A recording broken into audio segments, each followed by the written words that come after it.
In this 5 years of life, I've come to realize people pleasing is for peasants.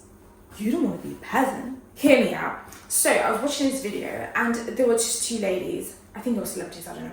But she was like, by the age of 40, you stop giving a fudge. You stop caring. Why? I'm 25. Why must I wait? Even now I look at my mother and she doesn't care anymore. The things I should nag about, she doesn't care. So why must I wait until I'm 40 to stop caring? When I could just do that now and live my best life and do what I want and really be in control of my life. Because this year I've had the best year of my life and I've started being selfish and doing what I want.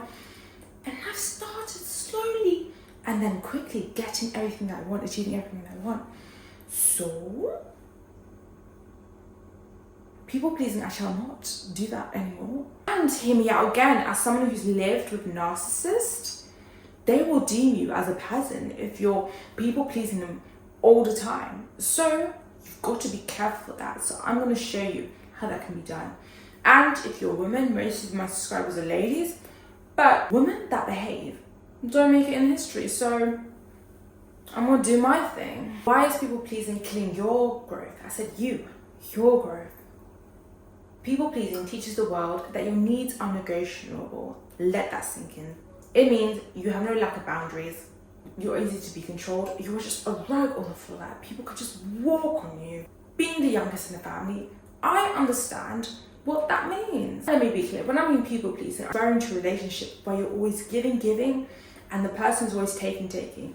In a mutual relationship where it's a give and take, you're pouring into each other's cup, then that's absolutely fine. That is a healthy relationship. So look back to the times, every time you said yes, but something inside you wanted to say no, not because you needed to do something, but because you just felt guilty for no reason, guilty to past trauma, or guilty because you're so used to doing that.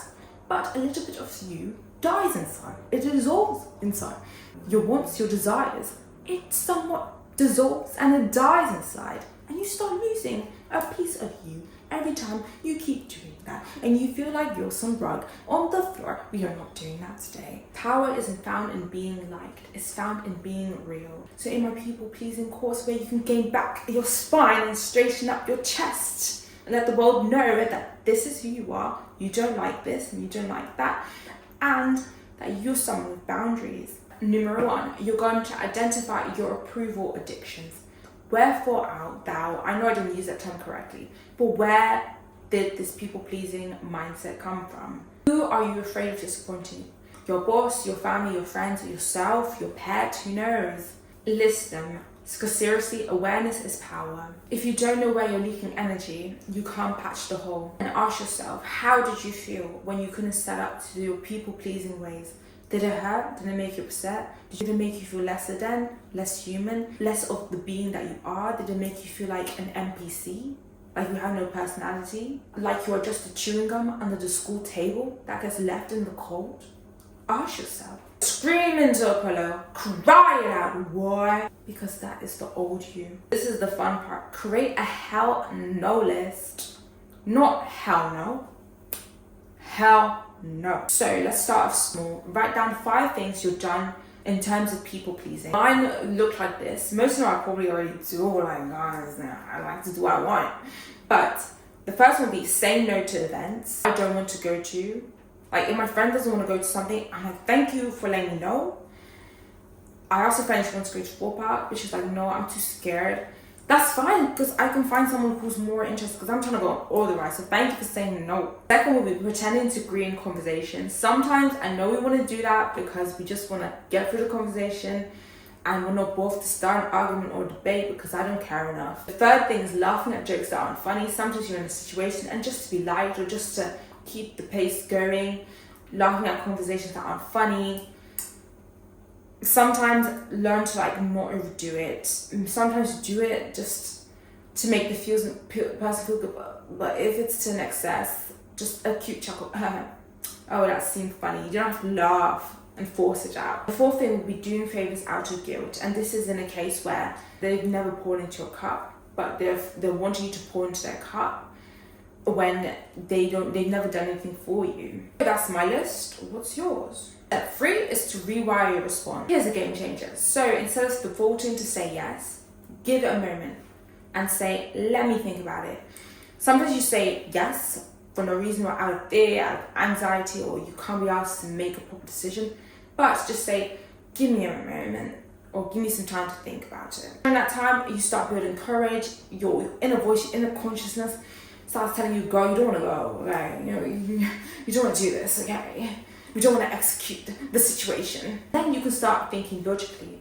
Should I go? Would it be smart for me to go? Do I want to go? This time allows you to align yourself with your values instead of a fear of rejection or not being liked. So here's what I would do instead if you were to come back to them.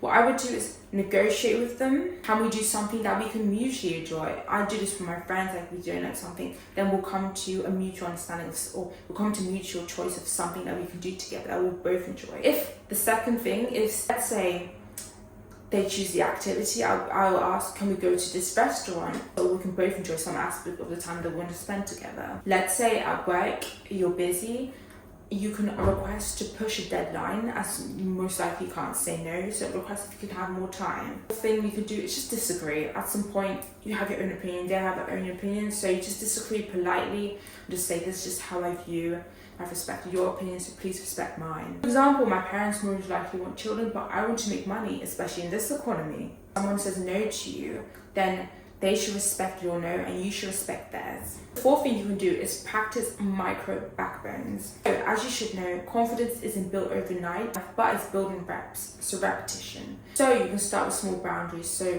let's say correct someone if they mispronounce your name, send your food back if there's hair in it. I remember I was in Manchester with my sister, I was young at the time, like 20, and she's like older than me, but I remember there was some hair in the food. I was afraid to send it back, but I don't want to eat it, and I kind of just throw this because I really want to send it back. And my sister was like, yeah, just go ask for it to make them remake it because there is hair in the food. That's not hygienic. So I was like, oh my god, you can do that. When you're younger, you're usually polite, but it's a restaurant. There shouldn't be hair in your food. Of course, it can happen, but you should be able to request for a new meal to be made for you. If you can't go to an event with your friend, tell them, oh, I can't go to this, but I'll be available here. I'll be available this month, available then, because it shows that I can't do it now. I need to prioritize myself, but I will make time for you, and I do want to hang out with you. But if it's a situation where you're always asking these friends to go out, but they never make time for you, then you may need to stop asking them out and wait for them to go to you, because at some point they will need to create a spine and actually approach you. Because why? You want a healthy mutual relationship where both parties pour into each other's cup. As you're not the admin, you're not the event planner, and it will get exhausting. I've been there, done that, and I don't hope that you will do so as well. By building these micro backbones, it will build your full spine. The fifth step is to understand the psychology behind. For example, with my mother, I know she's busy, but every time I'd go out, do my thing, and she would say she wants to go here, she wants to go to Birmingham, just do this. Then I always plan things, make plans, like literally find a restaurant, a place that we can go, plan a day. But she didn't have time, so I was like, okay, that's fine. But I know you're the one that suggested it, you're the one who wanted to go, but now you're saying no. I spent so much of my precious time planning these things so that we can spend time together outside. There was a time I had to put a stop to it because I know she's busy, so I need to just focus on my own thing. I started going out doing my own thing, and then later she asked me if I could, when I'm gonna invite her out. I was like, I've been inviting you out. I was there for you. Step, like Anna, baby, y'all know me. I was there for you. If you know the song, let me just stop before I get copyright. But if you know the song, I was there. As you can see, people pleasing is usually a trauma response. If I'm agreeable, I'll be liked. I could get what I want. You thought you won't be abandoned. Guess what? Today, starting from today, you're not the powerless kid anymore. You don't need to earn your worth. You were born with it. When you feel the urge to people please, you need to ask yourself, am I doing this from love or from fear? The sixth step is to implement innovative habits to reinforce confidence. So if this is a muscle you need to build, here are 3 habits that you can incorporate to build this muscle. So the first habit is discomfort reps. You can do this weekly. So let's say every week or like every day, depends on how much time you have. You can do one thing that makes you uncomfortable. This can be by saying no without explaining, honestly disagreeing. So don't disagree because you actually agree, we don't, no, we're not.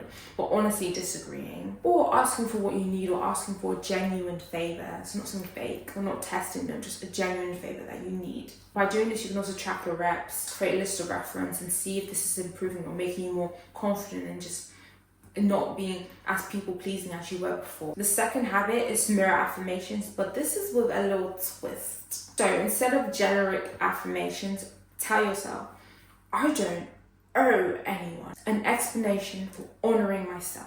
Being disliked by someone is the price of being real. And if it's true, tell yourself, I don't feel good, I don't feel real, I don't feel authentic, I don't feel myself, I feel sick and I feel used. I was in Manchester. I was traveling fast, so I didn't have time to eat, and there was just the train. It was just a disaster. I remember I was visiting this girl. She was lovely, but I remember I needed to eat because I forgot, and I kept saying it throughout the journey in the taxi, in the house, and I remember saying I need to eat, and I completely forgot. As we're at the club, because I know I'm like, when I said club, I'm like, oh, let's have fun, and then guess what happened? I ended up puking, which was expected because I had a line in my stomach. But I did know that I needed food, but because everything was so past late, it was late at night, I was late, I ended up puking. So at that moment in time, I should have been selfish. I should have made sure that I had food in my stomach. And I kept saying it, but after drinking, which didn't help. I advise you to choose the powerful over polite, especially if it's an intuition or something that you know you need. So the third habit is the role model reboot. Start observing confident people. So not arrogant ones, but the authentic ones. The people that know what they want, but politely, not offensively and rudely. Analyze how they say no. Watch how they say no. Analyze how they get away with things and how they get what they want without harming people or being immoral. How they walk into a room, mirror it, embody it. As your nervous system and your natural habits need a new blueprint. You can do this on YouTube and find other videos, or you can look up to people who have struggled with this but they know how to overcome it. And why should you do this? Because you never know. You may be in some forced relationships. You don't even know their last name. You don't even know how many siblings they have or the name of the other sibling. Or there might be people who you don't know, maybe a friend of a friend, and they ask you for favors that you're not even obliged to do because you're so easy, you're so people pleasing, you're an easy target.